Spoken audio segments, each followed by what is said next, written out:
حبايب قلبي الحلوين، ازيكم عاملين ايه؟ يا رب تكونوا بخير. النهارده فيديو جديد بقراءة جديدة. الفيديو بتاع النهارده هيكون عن الشخص اللي انت معجب بيه او الكراش. الشخص اللي حاسس من ناحيته كده بمشاعر اعجاب، عاجبك شخصيته، عاجبك كلامه، في اي نوع من انواع المشاعر عندك تجاهه، سواء بتتكلموا مع بعض او سواء كراش في بينكم نظرات بس.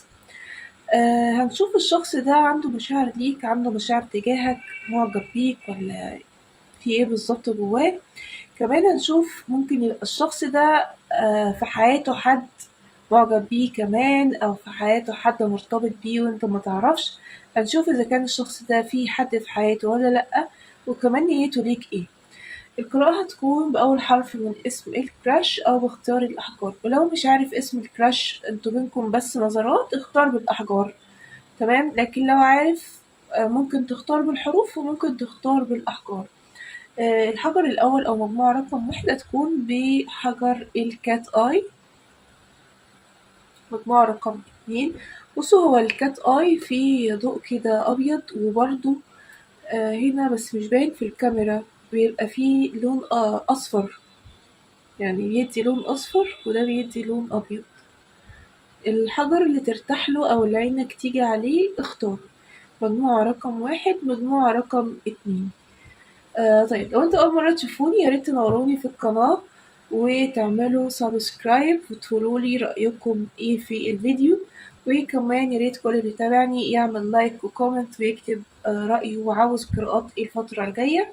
وكمان لو حد محتاج يحجز قراءة مدفوعة يتواصل على رقم الواتساب، هتلاقوه دايما تحت في الديسكريبشن بوكس أو في التعليق المثبت الأول.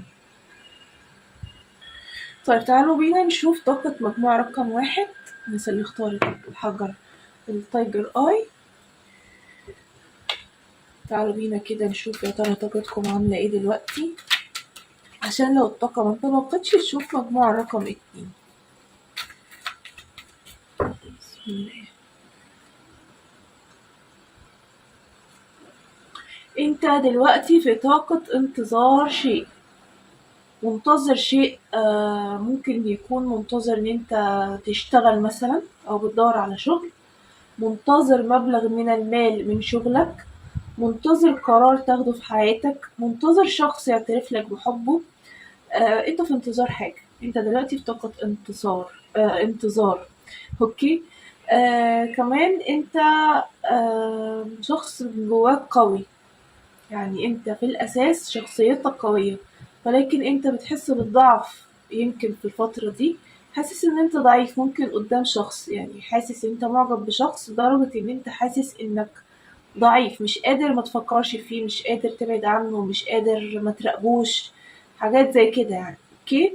كمان انت عندك عاطفة جياشة الفترة دي، وحساس زيادة عن اللزوم، يعني اللي يعمل لك حاجة تزعل وتتضايق، كلمة بسيطة ممكن ما تضايقكش، لا انت دلوقتي تتضايق، يعني نفسيتك حساسة الفترة دي. عاوز تنطلق، يمكن بتفكر في سفر، بتفكر في حاجة جديدة تعملها في حياتك، بتسيستم حياتك انك عاوز بقى تخرج للعالم، عاوز تعمل حاجات كتير انت كنت مانع نفسك عنها او انت كنت ممنوع عنها مثلا. اوكي. شايفة ان انت يمكن بتراقب شخص انت معجب بيه، اللي داخل تشوف عليه القراءة النهاردة وبتغير عليه قوي، ويمكن يكون في بينكم عوائق، بس انت منتظر ان العوائق دي تتصلح، منتظر ان الشخص ده ياخد خطوة، منتظر ان يكون في بينكم علاقة كويسة، منتظر، يعني عندك امل فيه. بس الظاهر ان اغلب الطاقات هنا انت عندك عائق يمنعك من الوصول لهذا الشخص، او ان انتوا تكونوا مع بعض، في عائق يا عندك يا عنده، او انت شايف ان الموضوع بعيد. ممكن يكون هو شخص أكبر منك بكتير، ممكن يكون شخص من بلد تانية، جنسية تانية، ديانة تانية، شخص متزوج وانت أعزب، أو انت شخص متزوج وهو أعزب، يعني أيا كان. بس كل اللي شايفاه ان انت في طاقة انتظار، انت مستني وانت بتراقب هذا الشخص، وانت جواك غيرة، بتغير عليه قوي. ممكن تكون من برج الأسد أو من برج الحمل جدا، أو من برج الدلو.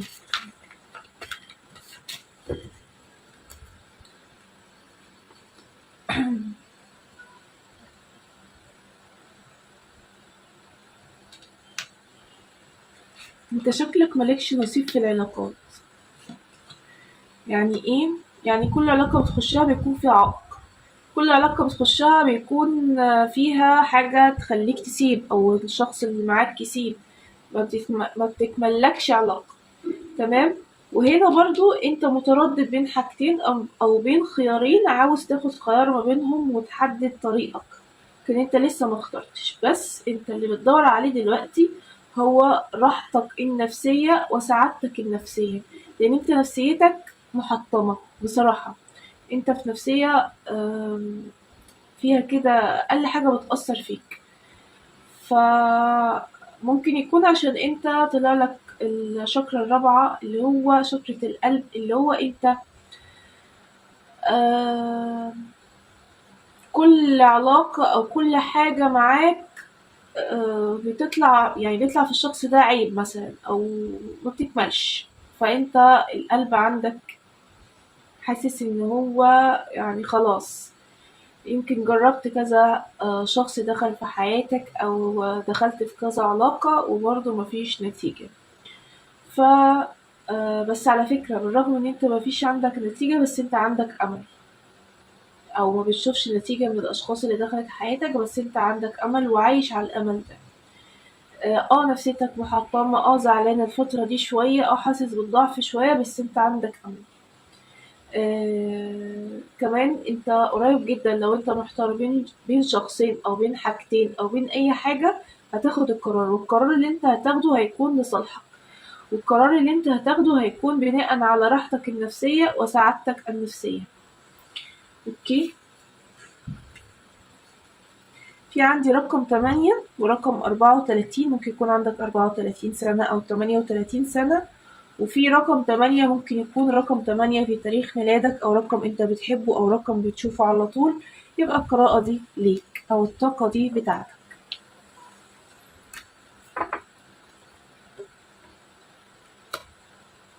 الكراش اللي انت معجب بيه، الشخص اللي انت معجب بيه، يا ترى ايه مشاعره تجاهك؟ عنده مشاعر تجاهك؟ ونوع المشاعر دي ايه؟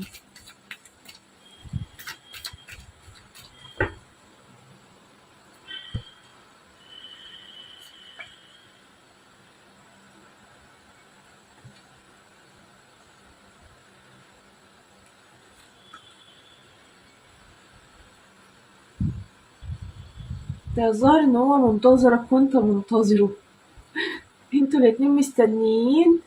هو مستني ان انت تعترف له بمشاعرك، وانت مستني ان هو يعترف لك بمشاعره. يعني واحد واقف هنا واحد واقف هنا، مستني ده، مستني ان ده يروح له، ده مستني ان ده يروح له. اوكي. بس هو عنده طاقة عدم اهتمام يمكن الفترة دي. هو دلوقتي في طاقة بعيدة أو في طاقة الأوف، أو هو كل شوية بيبقى أون أوف معاك. هو دلوقتي عنده طاقة اللامبالاة. تمام. هو مش مهتم أو عنده لامبالاة، وفي انتظار إن أنت اللي تروح له وأنت اللي تكلمه أو أنت اللي تعبر له عن مشاعرك أو تلمح له عن مشاعرك. طيب هو مشاعره إيه بقى تجاهك؟ هو مشاعره إنه متعلق بيك. هو متعلق بيك بأسلوبك في الكلام، بطريقتك. لو بتشوفوا بعض يبقى هو منجذب ليك برضه شكليا مع أسلوبك وطريقتك. هو معجب بكل حاجة واتعلق بيك كشخص، مش اتعلق مثلا بالشكل، لأ هو اتعلق بيك كشخص، وبيشوف معاك السعادة، بيحس بالسعادة. هو شايفك أو بيتكلم معاك أو انت تبعت له مسج أو تكلمه بيحس بالسعادة.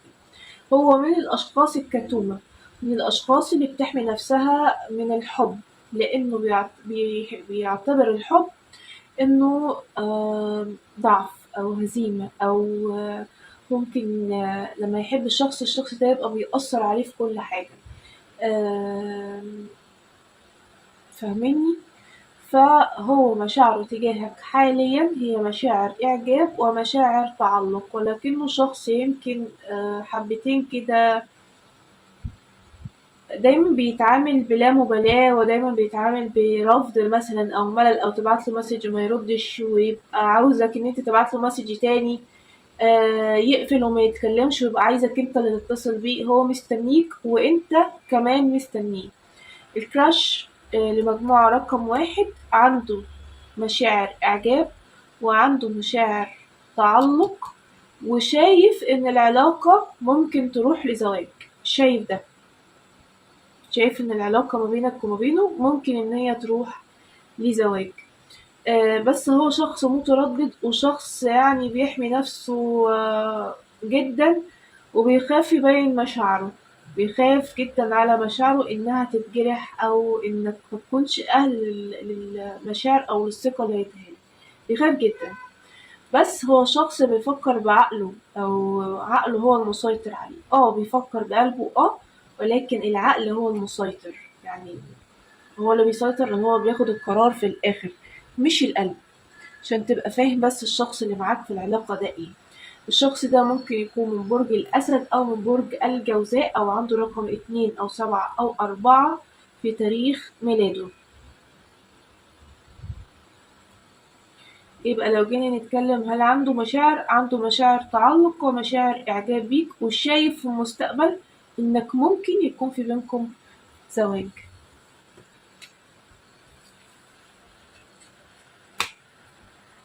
هل الشخص ده في حد في حياته؟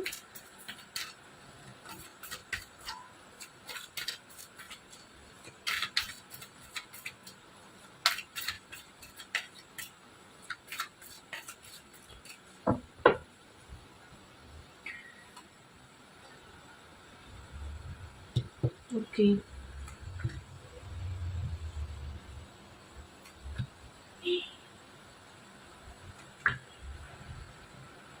اوكي.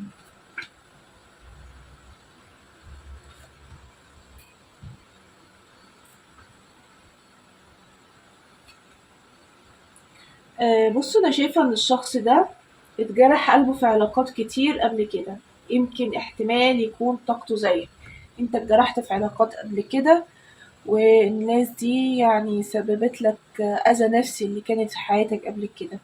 هو كمان اتأذى بسبب ناس في حياته كانت قبل كده، ربما طلاق، ربما انفصال، ربما اتكسر قلبه في علاقات قبل كده. طيب هنيجي نتكلم دلوقتي حاليا، هل في حد في حياة هذا الشخص؟ لأ، الشخص ده لوحده، مفيش علاقة تربطه. ولو انت بتكراش على حد متزوج، تمام، او انت عارف ان هو متزوج، يعني انت عارفة ان هو متزوج هذا الشخص وحاسة ان هو معجب بيكي او بيحبك او كده، فبرضه مادام طلع لي كارت الهيرمت، يعني هو لوحده، يعني هو متزوج بس حاسس ان هو لوحده او حاسس ان هو مش متزوج، يعني مش فرحان. اوكي. طيب لو انتي او انت عارف ان الشخص ده سنجل، بس ممكن يكون بقى في علاقة مخفية كده وانت مش عارف، عمال تدور وراه، لا هو سنجل، مفيش حد في حياته. هو بيدور دايما على الشخص اللي شبهه واللي زيه والشخص اللي روحه تروح له، هو بيدور على نصه التاني. فمش اي حد كده يبقى معاه في علاقة، مش اي حد يتكلم معاه وكلام من ده، لا. فلو جينا نتكلم هل الشخص ده هو في علاقة مع حد حاليا؟ لأ، هو مهتم بشغله قوي ودايما هو طاقته أو دماغه مخليها لشغله بس، مش في العلاقات والكلام والعاطفة والكلام اللي زي ده. هو بيفكر في مستقبله وعاوز يعمل خطوة حلوة في مستقبله، وعاوز يكون ليه شأن ومركز بعد كده. حتى لو هو ليه شأن ومركز فعاوز يحافظ على الشأن والمركز ده. تمام. ف مفيش حد في حياة هذا الشخص حاليا، لا إعجاب ولا ارتباط. نيته تجاهك ايه؟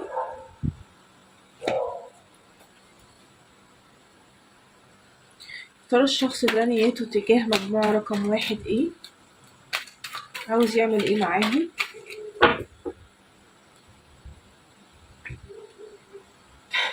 ليه كده؟ ده هو متغاظ منك قوي.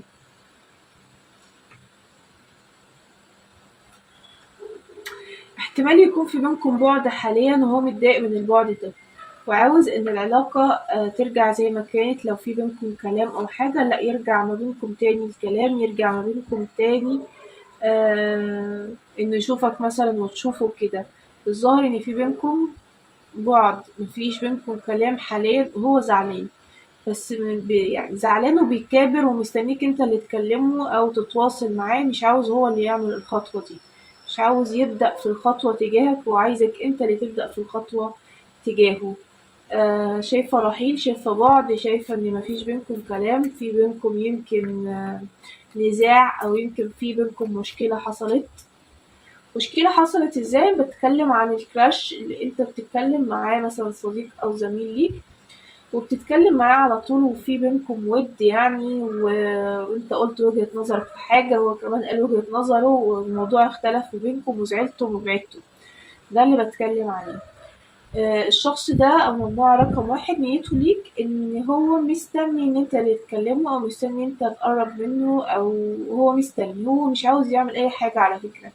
هو عنده مشاعر بس مش ناوي إنه يعمل أو مش عاوز يعمل حاجة الفترة دي في نيته يعني مش عايز يعمل حاجة الفترة دي، عاوزك انت اللي تاخد الخطوة، عايزك انت اللي تكلمه، عاوزك انت اللي تبقى ملهوف عليه تتصل بيه، وعاوز اهتمام. يمكن انت مش مهتم بيه خالص وده حاجة مجنناه على فكرة، حاجة مضايقاه وعاوزك انت تهتم بيه وتقرب منه وتتكلم معاه ويبقى في اعتدال ويبقى في توازن في العلاقة ويبقى في تناغم ما بينكم انتوا الاتنين. آه، هو شخص صعب يعني مجموعة رقم 1 الكراش انت بتكراش عليه ده شخص صعب، عايز يفضل في مكانه وانت اللي تجيله وانت اللي تكلمه وانت اللي تعمل كل حاجة سواء انت رجل أو امرأة. هو شخص كده هو يعني يمكن هذا الشخص يعني خلص كل طاقته في علاقات قبل كده فخايف بقى. يمكن هو مش شخصيته كده بس بسبب العلاقات السابقة اللي في حياته خلته شخصيته بالشكل ده، انه عايزك انت اللي تاخد الخطوة تجاهه. تمام. برضه هنا طلع لي برج القوس وبرج الأسد وبرج الثور وممكن نقول برج الحوت. تمام. ممكن يكون برضه في تاريخ ميلاده رقم 5 ورقم 8. اوكي طيب شوف مجموعة رقم 2 الناس اللي اختارت الحجر ده. تعالوا نشوف طاقة مجموعة رقم 2 عاملة ايه دلوقتي عشان لو طاقتك منطبقتش ممكن تشوف مجموعة رقم 1.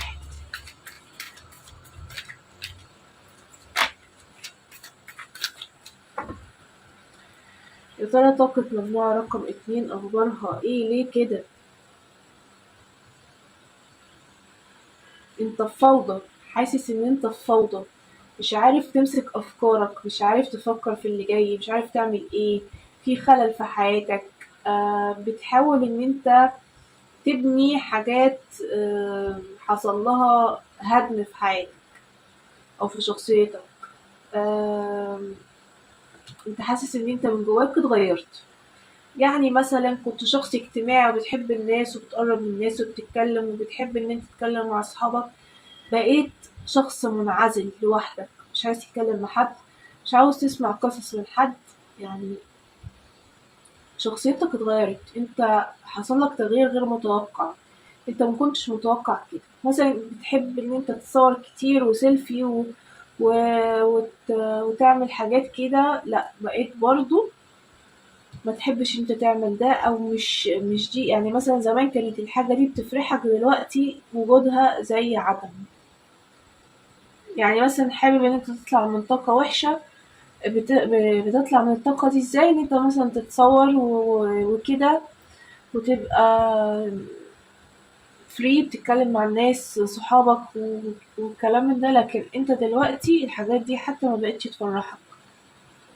ده انت مكسور قلبك، انت زعلان ومكسور قلبك وحاسس بحزن كبير قوي قوي قوي، ويمكن بتكراش على حد وحاسس ان دي النهاية بقى، يمكن بقالك كتير بتكراش عليه. انت زعلان عشان انت لوحدك على فكرة، انت زعلان لانك لوحدك ومفيش حد في حياتك ومفيش حب صادق ومفيش شخص يهتم بيك. آه لا، يبقى انت زعلان عشان انت لوحدك. حاسس بالعزلة، حاسس ان انت عايز تعتزل كده، حاسس ان انت خلاص يعني انت متضايق، انت في طاقة دلوقتي متضايق فيها جدا. تمام، ممكن جدا تكون من برج العذراء او من برج العقرب. انت عندك رحمة وعندك حب جواك وعندك كرم جواك وعندك مشاعر كويسة، بس محدش مقدر ده. فبتحاول ان انت تختفي، بتحاول ان انت متبانش، بتحاول ان انت تبقى في عزلة كده، تبقى في طاقة مع نفسك، عمال تفكر وتفكر وتعبت دماغك وبيجيلك صداع من كتر ما انت عمال تفكر في كل حاجة حواليك. قلت انا هحتفظ بمشاعري، هحتفظ بالحب بالرحمة بالكرم، هحتفظ بكل حاجة جوايا لنفسي، انا مش هطلع حاجة بره، خلاص كفاية اللي حصل لي وكفاية اللي شفته. جايلك كارت الويل اوف فورشن، انت ان شاء الله ان شاء الله في تغيير، يعني انت هتتحول للأحسن وهتكون في الفترة الجاية أحسن من دلوقتي. ويمكن اللي انت آه، عاوزه من ربنا يحققهولك بإذن الله، لأن ده كارت برضو إن ربنا هيجيب لك حقك من حد أو ربنا هيعوضك بحاجة. الظاهر إنك اتظلمت من شخص في علاقة، وبتدعي ربنا كتير إن ربنا يعوضك، وإن شاء الله العوض جايلك.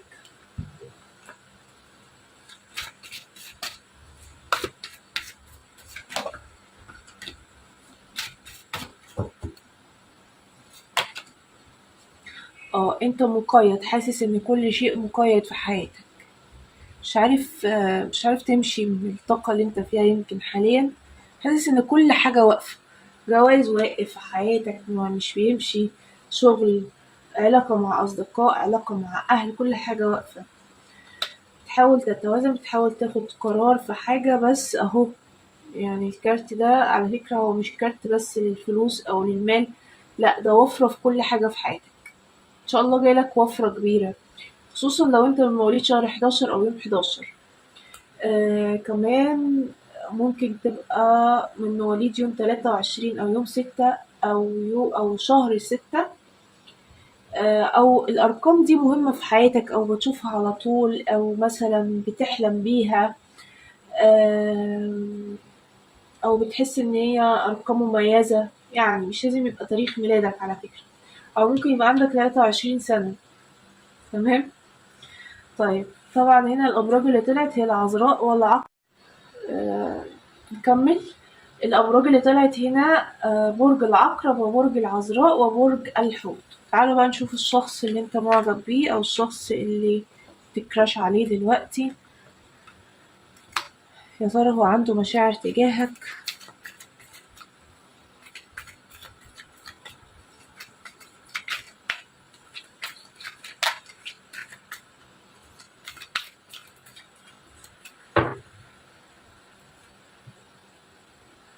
هو ايه حكاية الانتظار النهاردة؟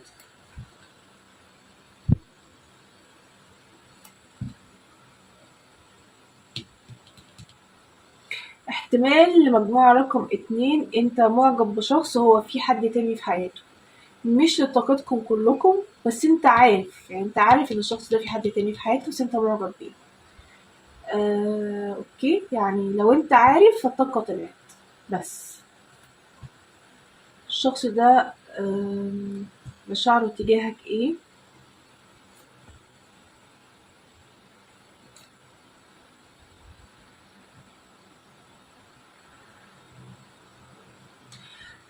كل اللي اقدر اقوله لك ان الشخص ده انت مسيطر على دماغه، بيفكر ليك فيك ومش عارف هو بيفكر فيك ليه، بتيجي في باله، كلامك بيجي في باله، نظراتك بتيجي في باله، آه ملامحك بتيجي في باله، هو بيفكر فيك. تمام، يبقى انت مسيطر على دماغه. طيب هل في مشاعر؟ هل حاسس بمشاعر حب مثلا؟ لسه الشخص ده ما حسش بمشاعر حب، ولكن هو انت مسيطر على دماغه وتفكيره، بس هو مش عارف انت ليه مسيطر على دماغه وتفكيره، وبيستنى ان هو يشوفك، وبيستنى ان انت تبعت له مسج، وبيستنى ان انت تكلمه.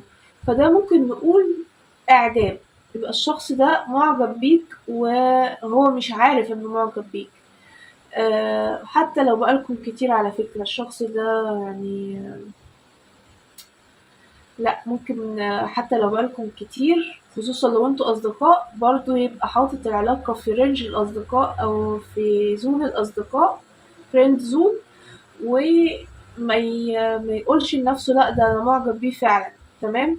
فأنا شايفة إن الشخص ده هو معجب بيك فعلًا وبينتظرك، يعني في انتظار، بينتظر يشوفك مثلًا لو انتوا في شغل واحد فبينتظر انت تيجي، بينتظر انه يشوفك، بينتظر انه يتكلم معاك او تبعتله رسالة. بينتظر مثلا هو عندك على السوشيال ميديا، بينتظر ان انت تبقى اونلاين، يشوف اي حاجة انت حاططها، يعني يتابعك. اوكي. فانت مسيطر على دماغه وتفكيره، و آه، هو معجب بيك. طيب، وحاسس ان في حاجة اتغيرت في حياته من ساعة دخولك حياته، بس ايه برضو الحاجة دي ومش قادر يحدد. بس الحاجة اللي اتغيرت هي اتغيرت للأحسن، اتغيرت لطاقة فرحة، لطاقة قوة، لطاقة إحساس كده بالسعادة. اوكي. بس يعني مجموعة رقم 2 غالبا الشخص ده هو صديق ليك أو زميل ليك، بتتقابلوا في حتة معينة بتروحوها انتوا الاتنين، أو في حد مشترك ما بينكم، في عامل مشترك أو شخص مشترك ما بينكم انتوا الاتنين، بيحس بالراحة في الكلام معاك. يعني هذا الشخص بيشعر بالراحة كده وبيتكلم معاك، أو مثلا بتبعتله رسالة يبتسم لما يشوف إن أنت حاطط حاجة مثلا على الفيسبوك أو على أي برامج من التواصل الاجتماعي، يبتسم، يفرح، يتابع، يشوف كده. فنيجي نتكلم عن مشاعره، هي مشاعر إعجاب، وأنت مسيطر على دماغه، بس هو يمكن مش معترف بده، أو بيقول لأ، أو بيكدب نفسه، أو لسه ما قدرش إنه يوصل إن هو فعلا معجب بيك أو كده. طيب، هل الشخص ده في حد في حياته؟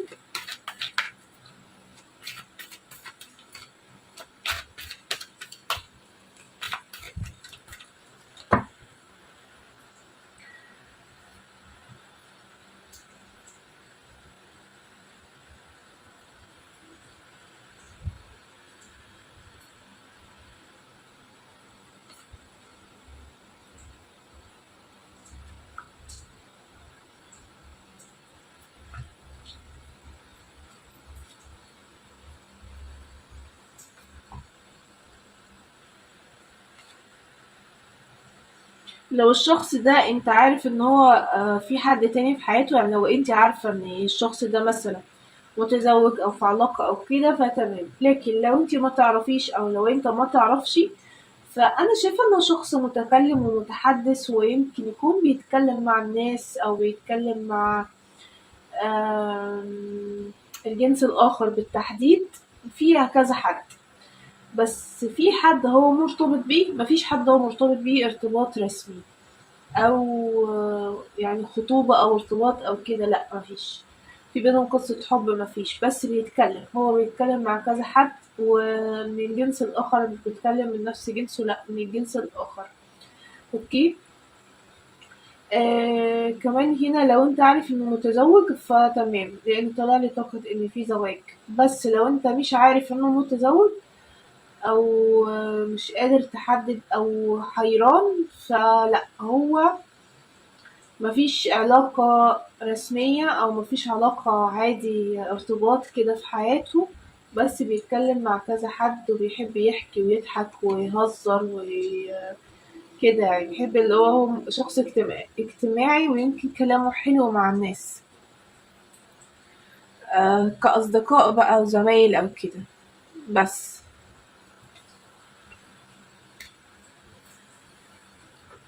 الشخص ده ترى نيته ايه من مجموعة رقم 2؟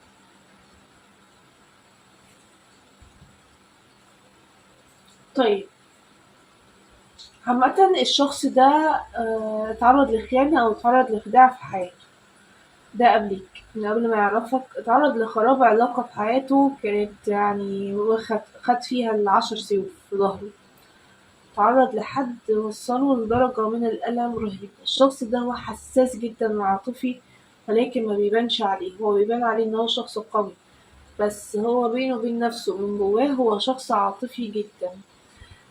من ساعة ما اتعرض للخيانة أو للعلاقة المدمرة دي أو للخراب اللي حصل في حياته ده أو للفشل، حس إن دي نهاية.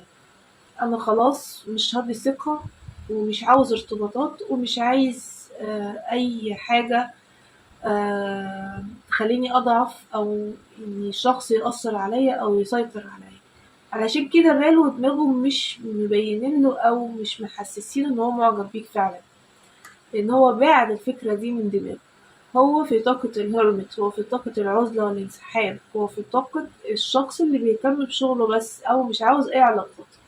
طيب ممكن علاقات تبقى في حياته إيه، علاقات كده يكلّم ده، يكلّم ده، يكلّم ده، يضحك مع ده، يهزر مع دي، ولكن علاقة جدية يكون فيها مسؤول ويكون فيها بيحب من قلبه لأ، هو خايف من ده ومش عاوز يعمل كده.